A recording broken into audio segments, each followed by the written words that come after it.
Welcome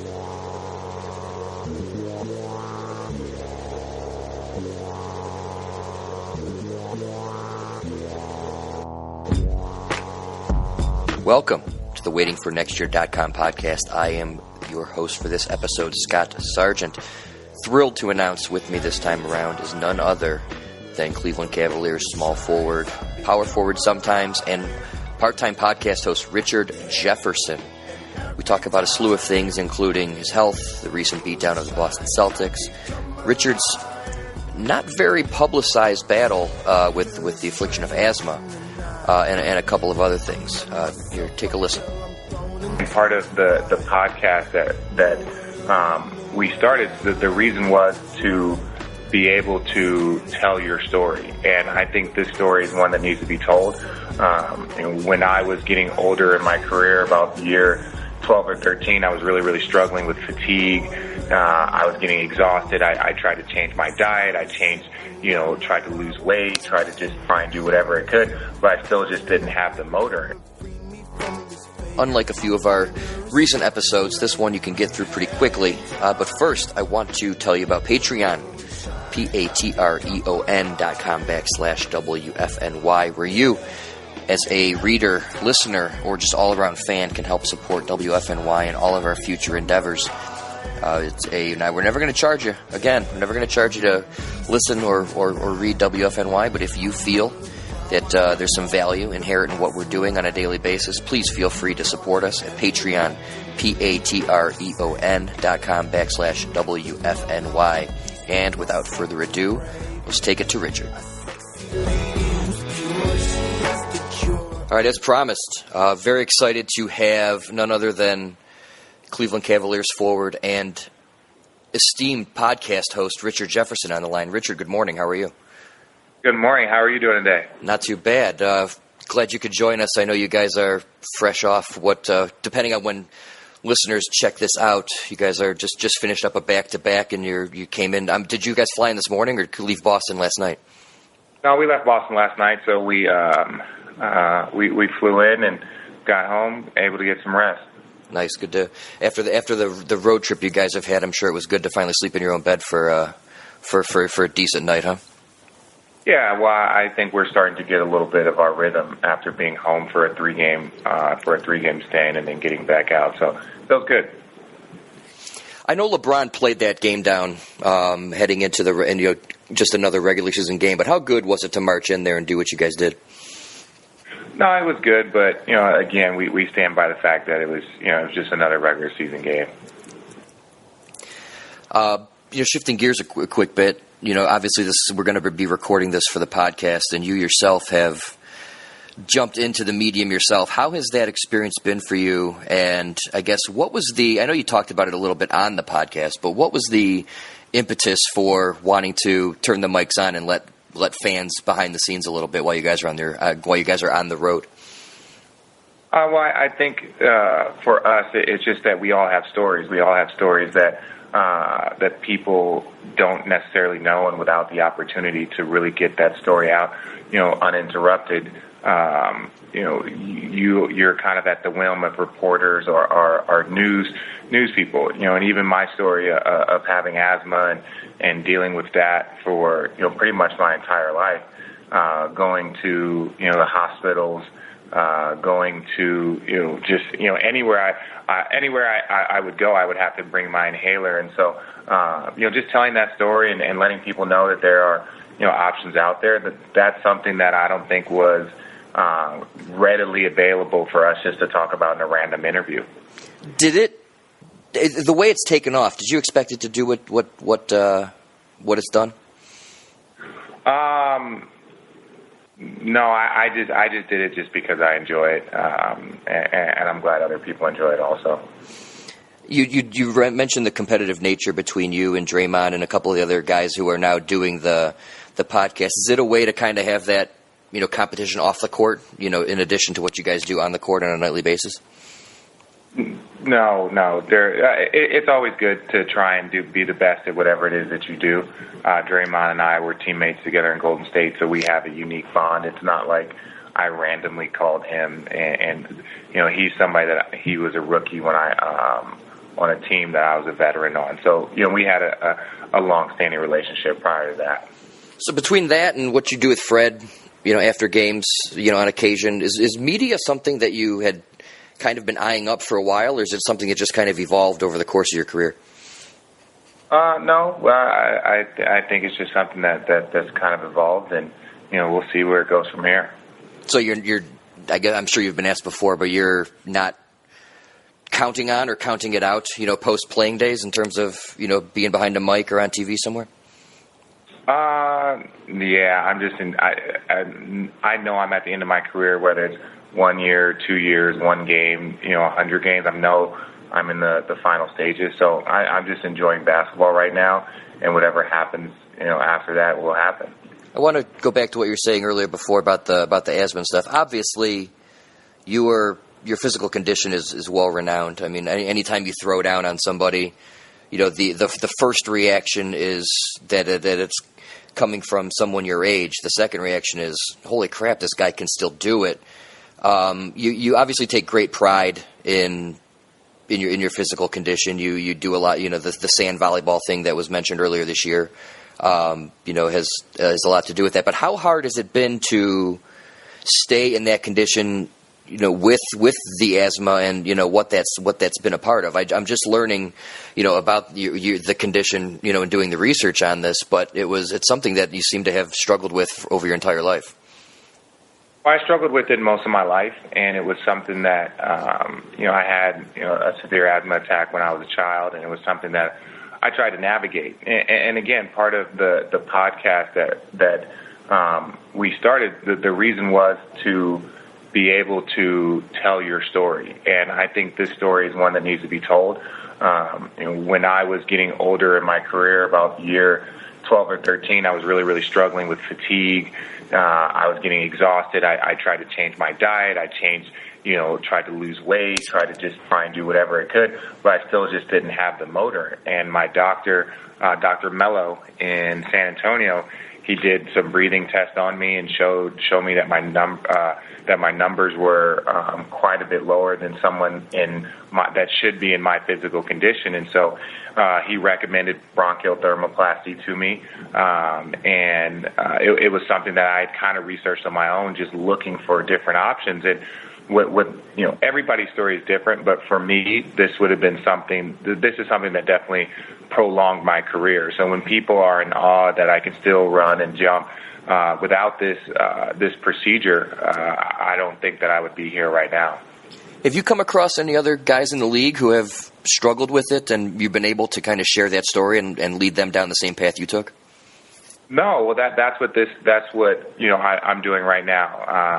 I've been in conversations with Boston Scientific, because I really did this under the radar. I didn't contact them. I really just contacted the doctor in San Francisco, and I did the research on it that the procedure was very, very simple. It was something that it was a treatment for adults that it made it very, very easy for me to kind of jump into it. And so, I think now that I feel comfortable with it, I was the first professional athlete to go through this, and so I didn't want to recommend something that I didn't know at least somewhat long-term effects. And over the last 5 years, not only have I, felt better, but I've continued to improve. And so it's something that I want to get the message out, and I want people to know about it, and I want people to do their research so they can learn more about it for themselves.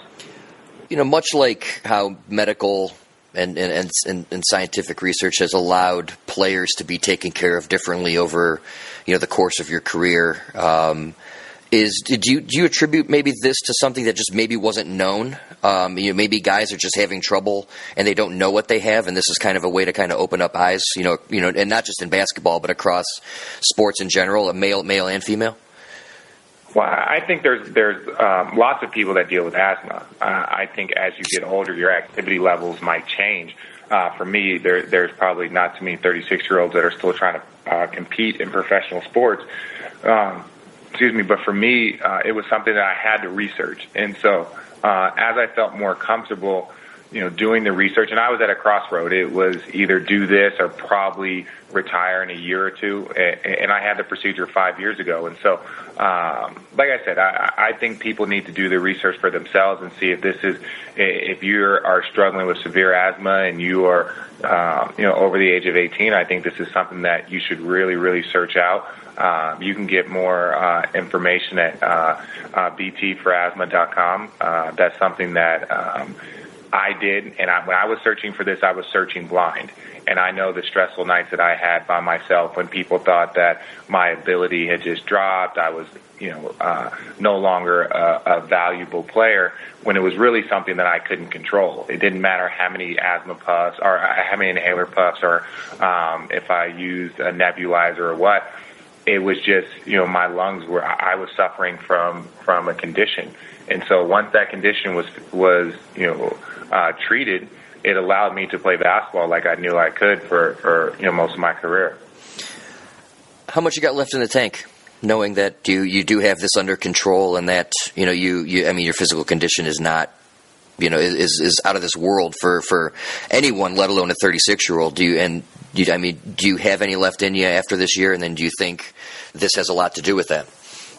Well, we'll see. I think once I got that monkey off my back last year, I definitely have a newfound joy for the game because, it was quite a bit of stress trying to accomplish that. I believe we can accomplish it again this year, winning a championship. But, now that, like I said, there was about a 3-year stretch there where I was really, really struggling with this condition. And so now that is behind me and my body feels great, my lungs feel great, I'm going to play basketball for as long as I can. I look at Vince Carter, who was one of my former running mates, and he's playing basketball and still dunking at 40. And if he can do it, I for sure can. 'Cause I'm far stronger than him. I read the foreword. I was able to get an advance copy of Brian and Dave's book that you so eloquently wrote the foreword on, and a large portion of that was regarding the championship parade. Do you still think back to that day? I know you mentioned getting the monkey off your back, and I know that the mindset in the locker room has to be on this year, but do you ever sit back and still think about that parade and that day and like what that meant as a culmination of everything you did as an NBA player up to that point? Not even just as an NBA player, just as a basketball player in general. I remember, watching the NBC highlights with Marv Albert and Bob Costas and the teases for, Michael Jordan and the, playing in the NBA Finals my first couple of years, being on a dream team, which, didn't really turn out to be a dream team. So I look at it as everything that I put in from the first day I picked up a basketball. I looked at that as really the culmination of all of that. So, the parade was amazing. Still to this day, it feels surreal. Whenever things start to get too annoying or too frustrating, I just kind of remember it's like, hey, I have a championship ring. It's in my closet somewhere. I don't know where right now, but I have a championship ring, and all the bumps and bruises and back pain and knee pain are worth it if you put in the time. Did you watch the national championship game between Zags and? No, I refuse to watch national championships games. Why is it? Why? Yeah. Oh, well, you gotta do your research. I won't tell. Okay. I won't tell your listeners. I will. You gotta do your. I won't tell your listeners why. Okay, no, that's fair. So, I mean, you were obviously a part of a very successful team. When you played at Arizona. At what point as a collegiate player, you just mentioned about the culmination and as a basketball player playing for an NBA title, but at what point do you flip the switch? Is it your rookie year that you go from the peak of the mountain being a national championship to the peak of the mountain being this grandiose thing that you got to experience last season?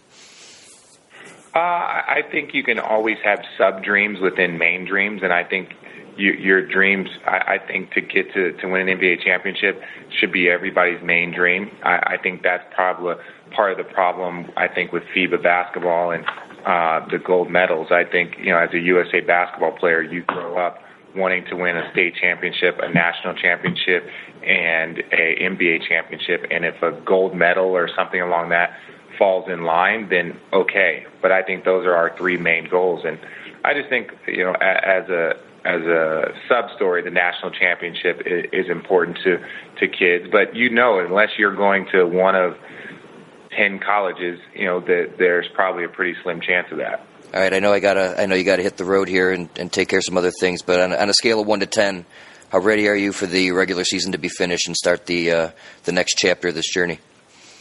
I would say an 8, just because I enjoy the process. I enjoy each of these games. I don't like when you don't know how many games you have left. You're never waiting for games to be over. So, I'm going to enjoy these last few games. I'm going to enjoy the few days before the playoffs start, because I don't know what the future holds. Awesome, Richard. Thank you so much. And I will have, again, everything in the show notes about your struggle, about maybe some research about the national championship. We'll figure that out as well. But again, appreciate your time, and I'll catch you at the next home game. All right. I'll see you soon. All right, Richard. Great stuff, as always. Richard has parachuted into Cleveland and immediately endeared himself to the city, the fans, and become one of the city's favorite players, regardless of playing time or anything that typical athletes are judged upon. So we're very, very glad to have him aboard. Again, as he mentioned, hit up btforasthma.com to hear a little bit more about his struggle with the affliction. Again, I would recommend, in addition to subscribing to the WFNY podcast across all platforms, do the same for Road Trippin'. Keep those guys at the top of the iTunes ranks. Definitely ahead of other NBA podcasts. And again, Patreon. We talked about it in the intro. Talk about it real quick at the end. patreon.com/WFNY, where you can help support and help us bring in more guests just like this. As we try to do bigger and better things into the future, we want to keep that going. So if you want to help us do it, again, Patreon, patreon.com/WFNY. Until next episode, I'm your host, Scott Sargent, and this is the WFNY podcast.